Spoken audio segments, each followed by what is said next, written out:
നമുക്ക് എത്ര content knowledge ഉണ്ടായിട്ടും കാര്യമില്ല. ഇന്റർവ്യൂവർക്ക് മുന്നേ അത് പ്രസന്റ് ചെയ്യാന്നുള്ളത് ഒരു വലിയൊരു എബിലിറ്റിയാണ്.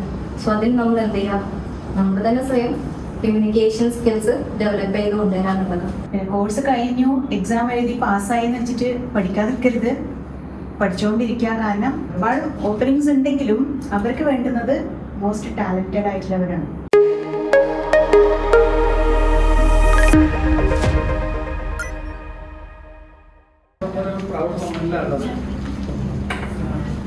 ഇവിടുത്തെ രണ്ട് സ്റ്റാഫും ട്രെയിനർ പ്ലേസ്ഡ് ആയിട്ടുണ്ട്. അപ്പോൾ അവരുടെ കാര്യങ്ങളുണ്ട്. മൈ പോർട്ടൽ എന്നുള്ള പ്രോഗ്രാമിലേക്ക് ഇവർ രണ്ടുപേരെ ഇൻവൈറ്റ് ചെയ്യണം. അപ്പോൾ ഇവരിങ്ങനെ പ്ലേസ്ഡ് ആയി എന്നുള്ളതൊക്കെ പറഞ്ഞുതരും. അതോടൊപ്പം എന്തെങ്കിലും ഡൗട്ട് ഉണ്ടെങ്കിൽ നമുക്ക് ചോദിക്കാം. ഇപ്പൊ ഇവിടെ ഇരിക്കുന്നത് എന്റെ കോഡർ എന്നുള്ള പ്രോഗ്രാമിലാണ്. നമ്മുടെ അതിഥികളായിട്ടുള്ളത് നമ്മൾ ഇവിടെ തന്നെ മെഡിക്കൽ കോഡിംഗ് പഠിച്ച് ഇവിടെ തന്നെ ട്രെയിനറായിട്ട് വർക്ക് ചെയ്തിട്ട് ഇപ്പോൾ 2 കമ്പനീസിലായിട്ട് പ്ലേസ്ഡ് ആയിട്ടുള്ളവരാണ്. ഫസ്റ്റ് നമ്മുടെ വിദ്യ മാം ഇപ്പോൾ പ്ലേസ്ഡ് ആയിട്ടുള്ളത് ചെന്നൈ ഓപ്റ്റത്തിലാണ്. പിന്നെ ജുബി മാം പ്ലേസ്ഡ് ആയിട്ടുള്ളത് കാലിക്കറ്റ് കോറോ ഹെൽത്തിലാണ്. നമുക്ക് അവരുടെ കൂടുതൽ വിശേഷങ്ങൾ ചോദിച്ചറിയാം. 6 years ആയിട്ട് ഇവിടെ കോഡിംഗ് ട്രെയിനറായിട്ട് വർക്ക് ചെയ്തു. ഞാൻ ഇടയ്ക്ക് റിസൈൻ ചെയ്ത് പോയി. ചെന്നൈ ഓപ്റ്റത്തിൽ ഞാനിപ്പോൾ പ്ലേസ്ഡ് ആയിട്ടുണ്ട്. ഓപ്റ്റം കേട്ടിട്ടുണ്ടോ? യുണൈറ്റഡ് ഹെൽത്ത് ഗ്രൂപ്പിൻ്റെ ഒരു പാർട്ടാണ്. നല്ലൊരു കമ്പനിയാണ്. സ്പെഷ്യാലിറ്റി കോഡിംഗ് ആണ്. നിങ്ങൾ കോഴ്സ് കഴിഞ്ഞിട്ട് നന്നായിട്ട് പഠിക്കുക. CPC എക്സാം എഴുതണം. സർട്ടിഫൈഡ് ആയവർക്ക് നല്ല എന്താ പറയുക, എവിടെയായാലും ഇപ്പം അബ്രോഡ് പോകണമെങ്കിൽ എന്തായാലും സർട്ടിഫൈഡ് ആണ്. ഇന്ത്യയിൽ നിങ്ങൾ പ്ലേസ്ഡ് ആണെങ്കിൽ സർട്ടിഫൈഡ് ആയി കഴിഞ്ഞാൽ നല്ല ഓപ്പർച്യൂണിറ്റീസും കാര്യങ്ങളൊക്കെയാണ്.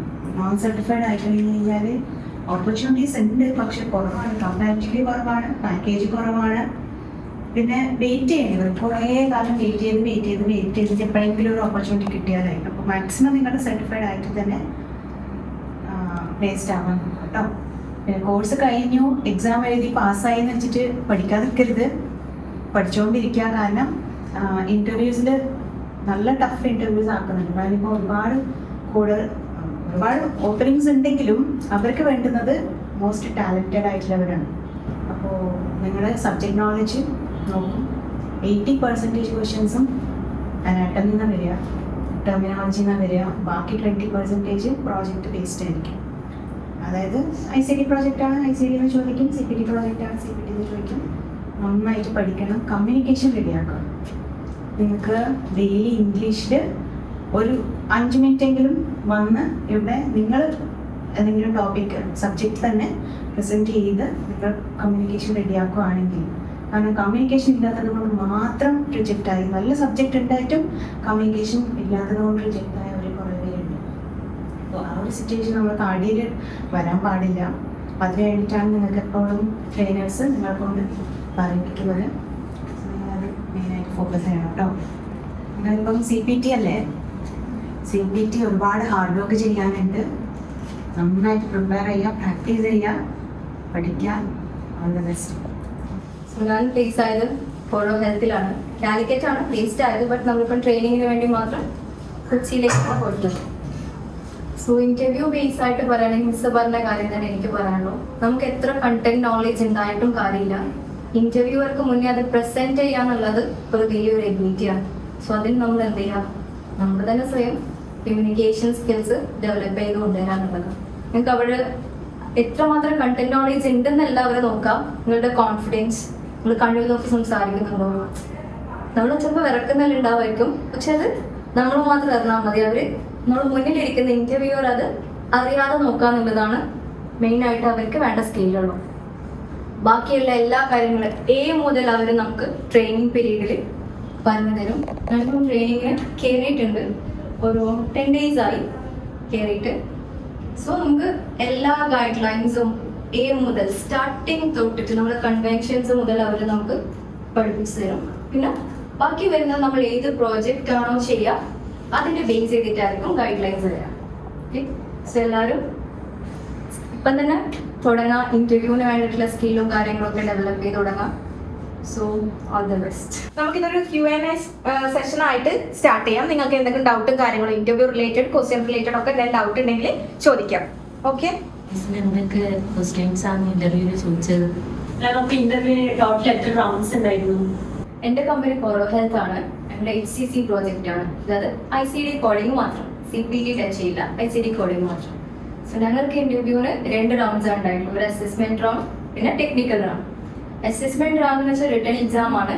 അതിൽ ആപ്റ്റിറ്റ്യൂഡ് ടെസ്റ്റ് ഉണ്ടാവും, പിന്നെ നമ്മൾ കവർ ചെയ്യും അനാട്ടമി, ബേസിക് ആയിട്ടുള്ള ക്വസ്റ്റ്യൻസ് ഒക്കെ ഉണ്ടാവും. എന്താണ് ഹൈപ്പർ ടെൻഷൻ, എന്താണ് ബ്ലഡ് പ്രഷർ, അങ്ങനത്തെ കാര്യങ്ങളൊക്കെ ഉണ്ടാവും. ബ്ലഡ് പ്രഷർ നോക്കുന്ന റിവൈസ് ചെയ്ത അങ്ങനെയൊക്കെയുള്ള കാര്യങ്ങളുണ്ടാവും.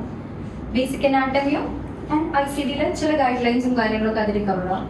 പിന്നെ ടെക്നിക്കൽ റൗണ്ട് പറയുന്നത് HR റൗണ്ട് ആയിരുന്നു, ഫേസ് ടു ഫേസ് ഇന്റർവ്യൂ.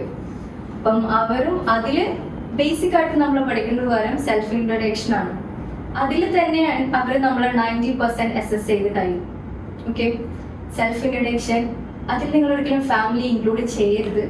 ഫാമിലിനെ കുറിച്ച് പറയാൻ പറഞ്ഞാൽ മാത്രം ഫാമിലി പറയാം. ഓക്കെ, അതൊരു പക്ക ഒരു സ്ട്രക്ചർ ആക്കി പഠിച്ച് വെച്ചിട്ട് മാത്രം പറയാം. ഓക്കെ, എൻ്റെ വീട്ടിലൊരു അച്ഛനുണ്ട്, അമ്മയുണ്ട്, അങ്ങനെയൊന്നും പറയാതെ ഒരു പക്ക ഒരു സ്ട്രക്ചർ ആക്കിയിട്ട് റെഫറൊക്കെ ചെയ്ത് പഠിച്ചിട്ട് പോവാം. പിന്നെ അവർ ചോദിക്കുന്ന കാര്യങ്ങളിൽ ഒരു പോയിന്റിൽ നമ്മളിപ്പോൾ നൈറ്റ് ഷിഫ്റ്റ് ഓക്കെ ആണോ എന്ന് ചോദിച്ചാൽ ആദ്യം മിസ് പറഞ്ഞു, അപ്പൊ അവർ വീണ്ടും ചെയ്യും നൈറ്റ് ഷിഫ്റ്റ് ഓക്കെ ആണോ. അപ്പൊ നമ്മൾ അപ്പോഴും മിസ് തന്നെ പറയാം, നമുക്ക് ഓക്കെ അല്ലെങ്കിലും. ഓക്കെ, പിന്നെ അവർ ചോദിക്കുന്നത് ശരിക്കും നമ്മൾ എത്രമാത്രം നമ്മുടെ പോയിന്റിൽ സ്റ്റാൻഡിൽ ഉറച്ചു നിൽക്കുന്നതെന്ന് അറിയണം. ചിലപ്പോൾ നമുക്ക് നൈറ്റ് ഷിഫ്റ്റ് ഉണ്ടാവണമെന്നേ ഇല്ല കമ്പനിയിൽ. ഓക്കെ, ഞങ്ങളുടെ കമ്പനിയിൽ നൈറ്റ് ഷിഫ്റ്റ് ഇല്ല, പക്ഷെ ഞങ്ങളുടെ എല്ലാവരും ചോദിച്ചിട്ടുണ്ടായിരുന്നു നൈറ്റ് ഷിഫ്റ്റ് ഉണ്ടോ, ഓക്കെ ആയിരിക്കുമോ, കംപ്ലീറ്റ് നൈറ്റ് ഷിഫ്റ്റ് ആയിരിക്കും, ഓക്കെ ആണോ, ഓക്കെ ആണോ. എല്ലാവരും യെസ് പറഞ്ഞിട്ടുണ്ടായിരുന്നു, പക്ഷെ ഞങ്ങൾക്ക് നൈറ്റ് ഷിഫ്റ്റ് ഇല്ല കമ്പനിയിൽ.